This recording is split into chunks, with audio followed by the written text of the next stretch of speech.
And so as we move forward today with this really leading edge cadre of physical and non-physical consciousness, it is our absolute knowing that you're going to find some insights that you've been looking for, and things that you've already known, in fact you've known them a long time, will come to the forefront, and you will feel such confidence in what you already know. You are doing so well.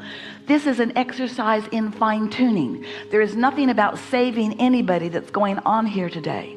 There's nothing broken in you that we are here to fix. There is only angst in you that we are here to soothe. There's only wobble in you that is not necessary. There's only contradiction in your energy that does not serve you. And so that's what we are here about, to help you be more of who you are. And that is an exercise in continuing attention, because who you are is a continuing and fast moving, evolving being. And keeping up with what life is causing you to become is really what you are all about. You live in the fastest moving energy that has ever been, in the most contrast that has ever existed. And those two things go exactly together. The reason that your evolution is so fast, that your expansion is so fast, and therefore your possible joyous experience is so certain, is because of the diversity that gives you pause to focus. And as you do it with so many others, and collectively you are creating so much that you are really wanting to move into. You've created through your attention, and therefore through your emission of vibration, a vibrational reality that is the premise of all things to come, that future generations will come into already knowing and experiencing. It's just you who are here with the old world, and from your basis in the old world you are creating the new world. It's only you that have one foot in the old world and one foot in the new world who are having any struggle. New ones being born in don't have any struggle. They're born in to the vibration of what is. Now it's interesting, they come in through their mother's womb splat. Here they are in physical experience, dominantly non-physical energy. And then, oddly from our perspective, you who've been here before take these fresh little new ones who are pure positive energy, who are the vibrational equivalency of your vibrational reality, that vibrational reality that we call the vortex. We want you to accept its realness. They are born in understanding all of that, but humans so often think it's important to give them really clear understanding of how things are in terms of already manifested, or more important, you think, how things have been that caused things to be how they are. Well, we agree with you partly, because how things have been and what you've lived and what you've launched vibrationally is why things are in this vibrational reality. But those new ones already feel that, and they are moving steadily toward their manifestation of this new reality. But you're not so much. You don't move steadily toward your new reality because you are so enamored with the reality you've got, except you complain about it all the time. So the reality that you've got keeps you from moving to the reality that you want. And that really is what we will be talking about here today. How can you release yourself from the habit of thought? That's what a belief is. A belief is a thought you continue to think. A belief or an expectation. Esther got on the airplane in San Antonio really early yesterday morning and changed planes in Los Angeles at LAX airport. And everything was wonderful. They all got on the second plane and sat there for a while, and then there was an announcement, everybody get off because the plane is not going to fly because there is weather in San Francisco, which Esther and her iPhone knew was not true.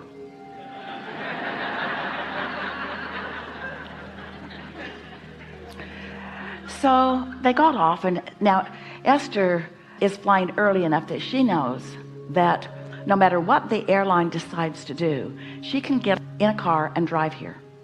It's within her ability to do that. So she was at ease, knowing that she was not going to miss all of you. But as she sat there, there was a woman, really quite animated, who was talking with the gate agent with clarity and a loud voice, and sadly she reminded Esther of herself, because she wasn't just going to take at face value what they were saying. And as Esther listened to her, what she said made sense, even though it clashed with Esther's desire. She was saying that something, most likely some sort of anticipated weather, had slowed the San Francisco airport down enough that everyone no longer had a gate or a landing slot. And Esther had heard that before. It resonated with something that she'd heard before. And so as Esther listened to her reasoning, the man at the gate, he was a supervisor, he listened to her, to this woman, and sort of gave her a nod and a wink that she was onto something. But Esther had done something as she came off the airplane.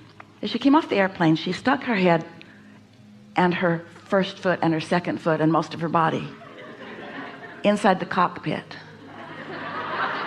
And she said to the pilots, if you really needed to be somewhere today, would you wait for this plane or would you rent a car and drive it? Would you?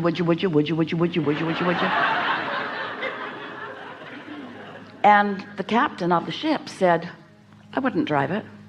I'd wait for this airplane. And Esther thought, good enough. So here's Esther.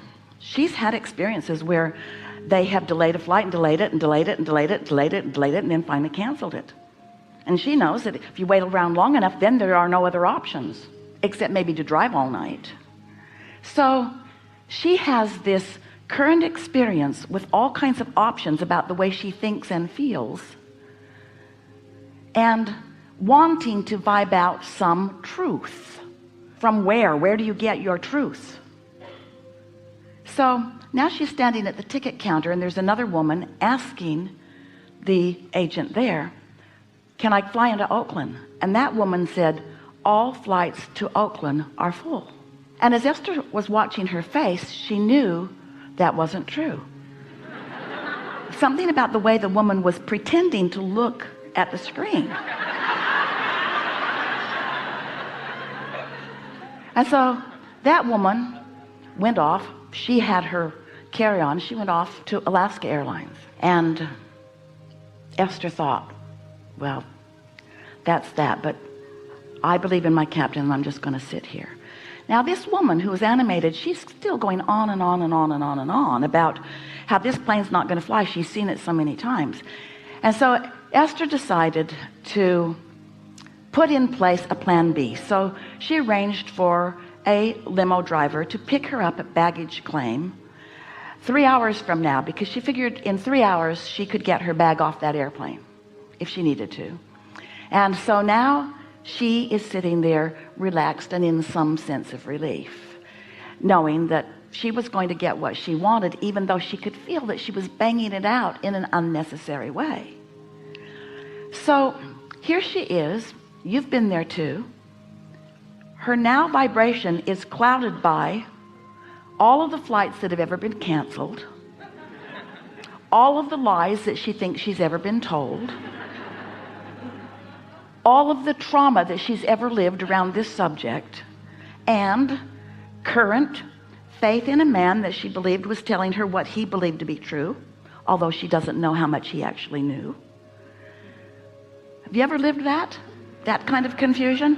What should I do? What should I do? What's the right thing for me to do? Do I just sit here and let the universe have its way with me? How much do you trust the universe?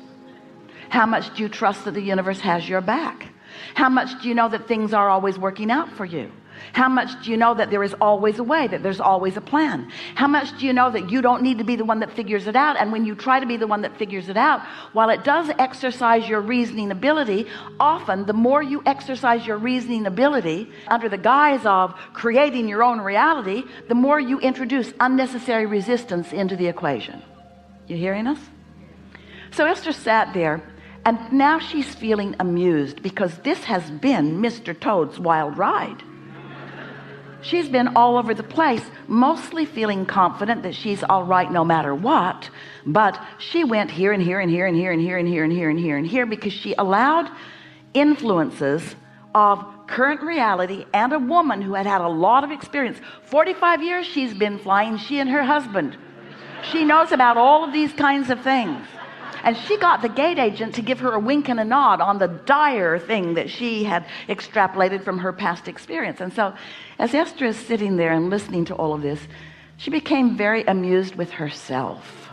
And she thought, wouldn't it be just a really funny thing if that time that they put up there was the time that we all just got on and flew off to San Francisco? Which it was. Which it was. It was a slight delay. It was a 3-hour delay. But it wasn't a canceled flight. And as Esther is settling into her seat, she is saying to herself, what has this life experience brought to me? What do I now know in a clearer way? What do I now know? What do I know more clearly than ever before? Things are always working out for me. There is always a path, and nothing serious is going on here. And what else? I introduced unnecessary resistance into my equation. Was it terrible? No. Was it an exercise? Yes. Was it sort of fun? Truly. Was it interesting? It's fascinating. Was it adventurous? Yes, it was. Do I feel more alive? I do. Did I make friends? Yes. Is there something I would have rather been doing with that time? No. Is it what living life is? Yes. Sitting in your environment, assessing what's going on, digesting it, just like eating a yummy vibrational meal.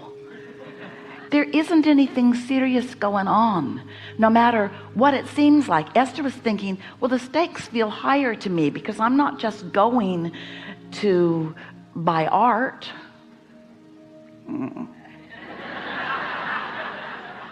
I'm going for something really that feels important to me. I can't just not go. Was that ever an option? Was that ever really on the table? I can't go. And yet, isn't it sometimes tempting for you to play out the worst case scenario? You know why you do that? Because you want to feel adventure. You know why you play out the worst case scenario? You want to prove your worthiness. You know why you play out the worst case scenario? You want to triumph. Here I come to save the day. All of those reasons. So our encouragement to you is be playful in your life and have fun with it. And let the universe surprise you and delight you in as many ways as you want. But never ask the universe to give you exactly what you've planned. Because if the universe only ever gives you exactly what you've planned from your very narrow point of view, you're going to have a really boring life. But if you allow the universe to reach out to all of the possibilities, knowing who you are and what you want, and if you've practiced your knowing that things always work out for you, then you can be an active participant. That's important in this unfolding drama of the way the universe will stand on its head to give you whatever you want whenever you want it. Welcome to planet Earth. Welcome to vast contrast and diversity. Welcome to infinite choices and possibilities. Welcome to the enlivenment of you. Welcome to the adventure of being out here on the leading edge, right where you want it to be. And never ever ask for the mundane, expected, everything on schedule, always just the way you wrote it in your book. Because